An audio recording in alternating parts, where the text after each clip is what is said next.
41 নম্বর প্রশ্ন বই পড়া প্রমথ চৌধুরী। 41 নম্বর প্রশ্ন সুশিক্ষিত লোক মাত্রই স্বশিক্ষিত, উক্তিটি কার? প্রমথ চৌধুরী, মোতাহার হোসেন চৌধুরী, মোহাম্মদ শহীদুল্লাহ, বঙ্কিমচন্দ্র চট্টোপাধ্যায়। সঠিক উত্তর প্রমথ চৌধুরী।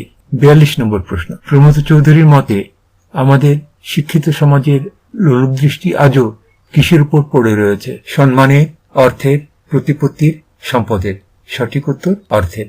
43 নম্বর প্রশ্ন মানুষের আত্মাকে বাঁচাতে গেলে কি করতে হবে? উচ্চশিক্ষিত হতে হবে, শরীরের প্রতি লক্ষ্য রাখতে হবে, বিনোদন প্রিয় হতে হবে, মনের দাবি পূর্ণ করতে হবে কিংবা মনের দাবি পূরণ করতে হবে। সঠিক উত্তর মানুষের আত্মাকে বাঁচাতে গেলে কি করতে হবে? মনের দাবি পূরণ করতে হবে।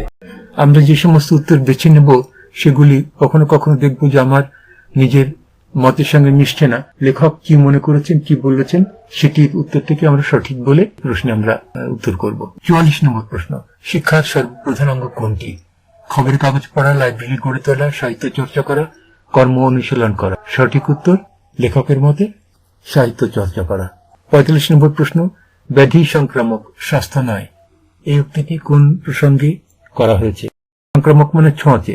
যদি কারো ব্যাধি হয়, কখনো একজনের ব্যাধি হলে আরেকজনের জার্মসে তার শরীর অসুস্থ হয়ে যেতে পারে, কিন্তু একজন স্বাস্থ্যবান হলে আরেকজন সেই সাথে আরেকজন স্বাস্থ্যবান হয়ে যায় না, সেটি কথা বলা হয়েছে।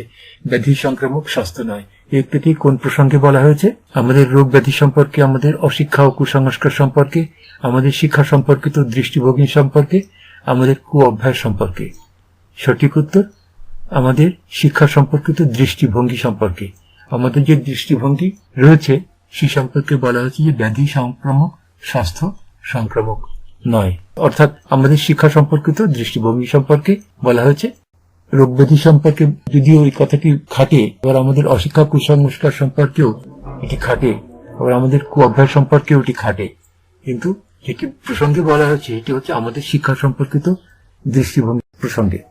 কখনো কখনো কোনো প্রশ্নের উত্তর দেখবেন চট করে মাথায় খেলে যাবে, কোনো কোনো প্রশ্ন একটু প্যাঁচানো থাকে, সেগুলো একটু জটিল মনে হয়, একটু চিন্তা করলে সেটি আমরা উত্তর করতে পারবো, আশা করা যায়। 46 নম্বর প্রশ্ন মনের দাবি রক্ষা না করলে কি বাঁচে না? জীবন, আত্মা, মনুষ্যত্ব, বিবেক। মনের দাবি রক্ষা না করলে কি বাঁচে না? আত্মা বাঁচে না লেখকের মতে।